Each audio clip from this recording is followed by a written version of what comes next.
Bonjour à chacune et à chacun. Très heureux de vous retrouver encore pour une semaine de partage autour de la parole de Dieu. Nous allons dans le second livre des rois au chapitre 2 et nous lirons le verset 18e.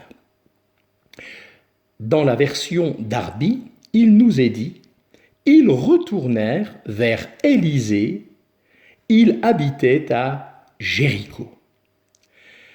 J'aimerais considérer cette semaine avec vous Élisée à Jéricho. Au début de son service de prophète, Élisée s'est installé, au moins pour un temps, à Jéricho. Apparemment, il y est resté en attendant que l'Éternel lui désigne une œuvre particulière à accomplir. De même, après nous être engagés de cœur à servir le Seigneur, nous devons encore nous attendre à lui, dans un esprit d'humilité et de dépendance, jusqu'à ce qu'il nous indique de quelle manière nous pouvons être utiles. Le temps passé à Jéricho n'a pas été perdu pour Élisée. Pendant cette période que l'on pourrait considérer comme un temps de retraite, sa présence, son caractère de prophète ont été reconnus par ses concitoyens. Ils sont alors venus à lui pour chercher l'aide de Dieu concernant leurs besoins pressants, un besoin auquel aucun moyen humain ne pouvait répondre. Pour nous aussi, il est de toute importance de prendre conscience de nos besoins et de rechercher l'aide de Dieu.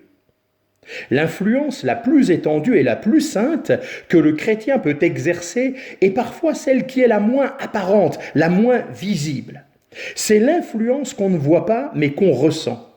C'est celle d'une vie différente de la vie des gens du monde qui nous entourent. Pour être différent du monde, il n'est pas nécessaire d'être extravagant. C'est une leçon que les enfants de Dieu doivent apprendre. Nous possédons la lumière.